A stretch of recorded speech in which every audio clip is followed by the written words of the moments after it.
Mega love shoutout. Good evening mga kapsat. Siyempre, nandito na naman tayo. Isa sa mga paborito nating attorneys. Attorney Enzo Recto mga kapsat. Tingnan nga natin. Meron siyang topic. Sandro, inaming di nagugustuhan ng ama niyang si PBBM ang nangyayari sa controversial na budget ng 2025. Tapos meron din siya dito na nagpapatawa si Roque, si Cheese daw ang kandidat. Ano daw? Sige nga, makikita mo tayo. Ano na naman ito pumasok? Pero naku po, ang totoo sa pagkakasangkot ng staff na sa issue ng marijuana. Okay na yan. O dito nga tayo kay Harry Roque, mabsat. Nagpapatawa si Roque, mabsat, oh. Agoy. Ano naman problema ni Harry Roque? Sweet grape, cool man. Once again, mabsat, no, sa mga di pa nag-like, shoutout sana iwang 50 live viewers. Sa mga di pa nag-like dyan, like and subscribe po. Okay, pasok, attorney. Ano naman problema nito? Harry Roque? Nakakabaw. Ang layo ng katotohanan. Analysis ni Roque, si Cheese daw ang pwedeng kandidato ng 2028 ng Dilawan at Marcos. Ano daw? Wala nang maraming paligoy-ligoy pa. Sige, banat attorney. Sa punto na. Maiksi lang ang komentaryo, pero diretso sa punto. Sige. Maraming kuro-kuro. May tiwali, may totoo. Dito, sa puntong diretso tayo. Punto, diretso. Okay, pag-asay, attorney.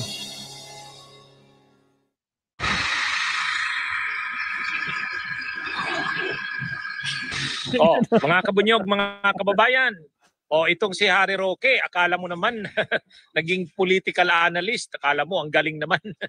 Ang analysis niya, ang maglalaban daw sa 2028 sa pagka-presidente ay si Cheese Escudero at si Sara Duterte.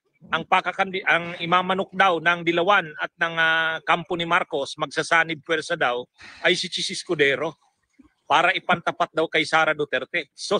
Saan naman ang galing yung analysis na yan ni Roque? Saan? Analysis yan, attorney, ng isang pugante. Joke! Alak na kamoting puganting to. Sige, tuloy, attorney, banat. Oy, banat. Off na, wala. Attorney, what happened? Ayaw. Ang Dilawan, ang oposisyon, ang Pinklawan, susuportahan kasi si Cheese Escudero. Malabo, hindi nga magawa yung fourth tweet. Inusuka nga ngayon ng mga oposisyon si Cheese Escudero. Tama. Tapos imamanok pa sa 2028. Huwag ka nang makisawsaw. Matragis ka. Oy, Roque, wag ka na makisawsaw. Matragis. Umuwi ka na lang. Harapin mo yung kaso mo dito sa Pilipinas. Harimaw. Anak ka naman ng kamote, oo. Harry Roque. Panoorin yung mga kabunyog, mga kababayan. Malabo siguro si Bam Aquino dahil bagamat siya naging number 2, ang karanasan talaga naman natin, miski yung mga nagtatop notcher na number 1 senador, hindi na nanalo bilang presidente. Sino ba yung mga tumakbo ng number 1? Well, Jovi Aquino, Jovi Salonga. Yan. Number 1 yan. Ilang beses siya yung may record na pinakamaraming beses na tumakbo na number 1 na senador pero hindi nanalo bilang presidente. Sino pa? Loren Legarda. Ilang beses na yan nag-number 1 pero hindi nanalo rin bilang isang vice president. At syempre si Grace Poe. Ilang beses na rin yan nag-number 1 sa senator pero hindi rin nanalo bilang vice president. So hindi sapat na batayan yung performance. So ibig sabihin kapag nagtatop 1 sa mga survey, hindi so ibig sabihin pag nag-top si Sara, hindi siya mananalo. Ganun ba yun? Tragis. Di ba pinagyayabang nyo? O di ba nangunguna si Sara at si Bongo bilang presidente at vice president. O pag nangunguna sila, so Harry Roque, ganun ba yun? Tragis ka. Sige, tuloy. Mo as senator. Bakit? Kasi syempre, isa ka lang sa 12 na binuboto. At kapag ikaw na may tumakbo ng presidente or vice president, chances are hindi naman maraming kandidato. So talagang buhos ang boto. Pero tignan natin kung sino pa yung mga pupwede. Si Risa Ontiveros, masyadong malayo rin. Okay? Gaya ni Bam Aquino. Sa tingin ko, kung hahanap ng common candidate ang Marcos at ang Dilawan, ito ay labas kay Bam Aquino at kay Risa Ontiveros. Ibang klase rin mag-analyze itong si Pugante, mga kapsat. Lakas tama. Mukhang may tama to, di ba? Carl Alejo, smooth jazz. May vlogs, di ba? Ang tingin ko, hahanap sila ng iba na hindi masyado Marcos, hindi masyado Dilaw. At ang tingin ko, ang posibleng maging common candidate ng Dilaw at ng Marcos ay si Cheese Aquino. Cheese Aquino tuloy. Cheese Escudero. Bakit? Unang-una, ang tie si Cheese Escudero sa mga Marcoses, ang tatay niya, Secretary of Agriculture. At alam natin, malapit na malapit siya kay Liza Araneta Marcos. At kung napapansin nyo, si Liza Araneta Marcos ang law partner ni Jojo Ochoa at mukhang si Liza Araneta Marcos ang gumagawa ng mga political decisions. Pangalawa, ano naman ang ties niya sa mga Dilawan? Siya ay kababayan ni Leni Robredo. At ibig sabihin yan, ang buong Bicolancia ay boboto sa kanya. Pero dahil siya ay kababayan ni Leni Robredo, hindi malayo na ikampanya rin siya ni Leni Robredo para maging presidente. And with the help of Leni Robredo, pwede siya manalo sa sa dami ng sinabi mo, kapatawa ka si Cheese ba talaga? Tawa nga sa attorney. Ano yung tawag nito? Sinusuka na nga, di ba? Na mga Marcos, mga Dilawan, tapos si Cheese pa talaga. Eh kung si Leni na. Bakit pa kailangan si Cheese? Kamote ka naman o Harry Roque. Umuwi ka na lang, pugante ka. Sa Western Visayas, yung Iloilo at Negros na baluarte ng mga Dilawan, at yung mga lugar sa Luzon, gaya ng Pangasinan, Batangas, Laguna, and Quezon, na malakas ang mga Dilawan.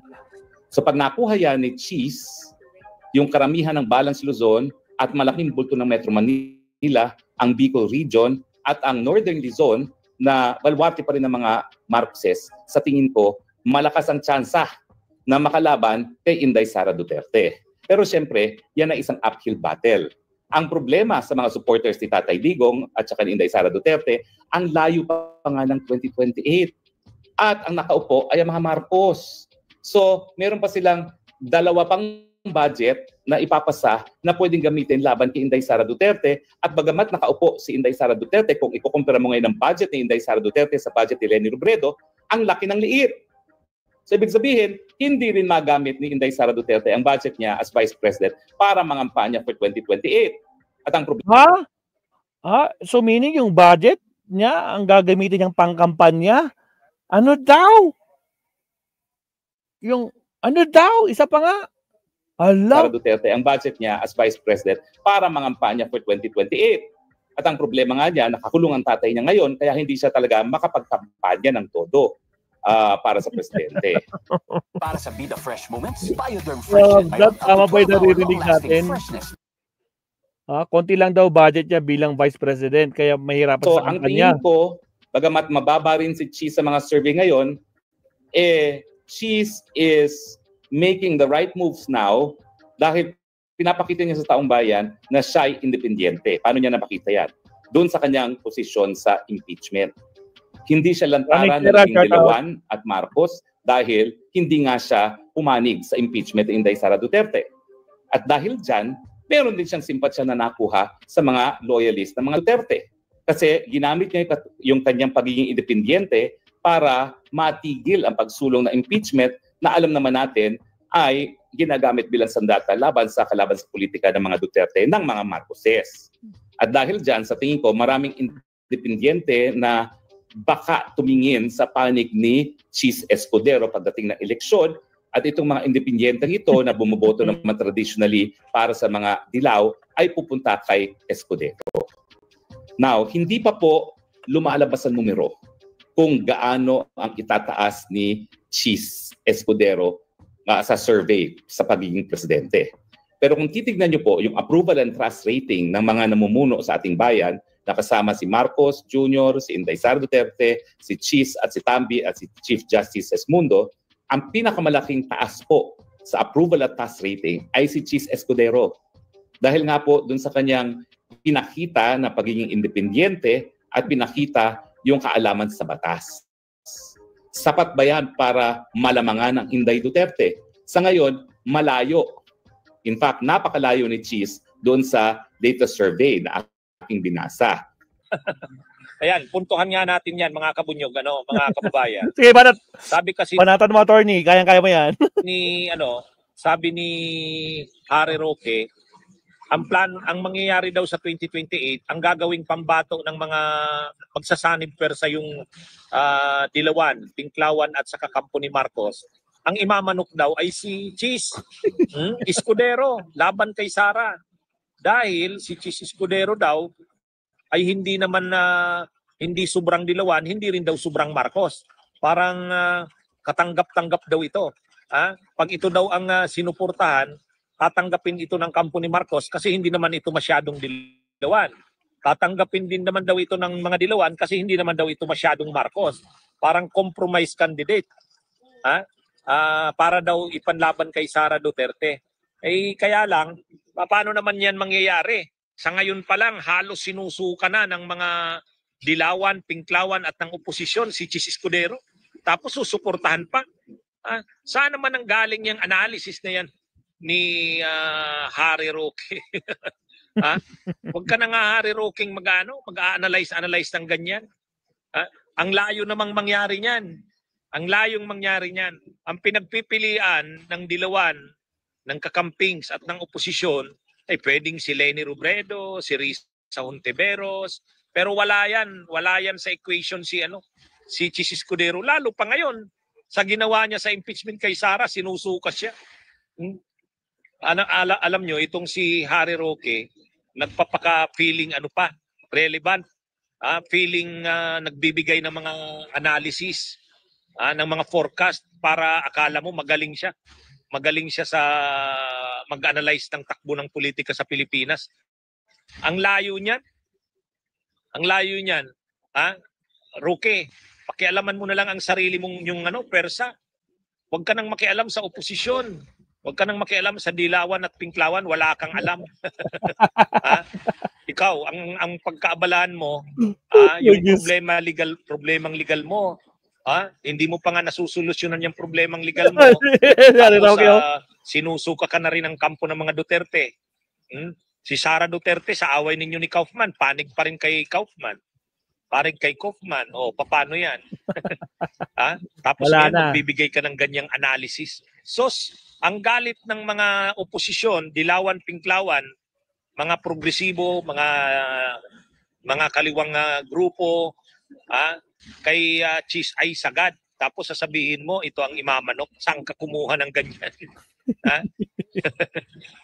Anyway, hayaan na natin yan, mga kabunyog si Roque. Out of touch, out of reality ang mga pinagsasabi. Kaya kahit sa kampo ng Duterte, sinusuka rin siya . Yun lang. Sabi nga ni Panelo, daldal ng daldal yan. wala namang tama sa sinasabi niyan, sabi ni Panelo. Kaya kahit ang mga DDS, nag-aaway-away sila dahil sa daldal ni Roque. Akala mo naman ang mga pinagsasabi niya, totoo o malapit sa katotohanan. Wala. Lalo yan. Puro fake news. Magbibigay siya ng ganyang analysis. Saan niya kinuha yan? Si Chis Escudero ay sirang-sira na sa mamamayang Pilipino. Paano mo sasabihin yan ang mamanok ng oposisyon? Ng dilawan, pinklawan at ng persa daw ni Marcos? Ang layo niyan. Kami lang, kilala kaming sumuporta kay Leni, ang bunyog. Hindi kami susuporta diyan kay Chis Escudero.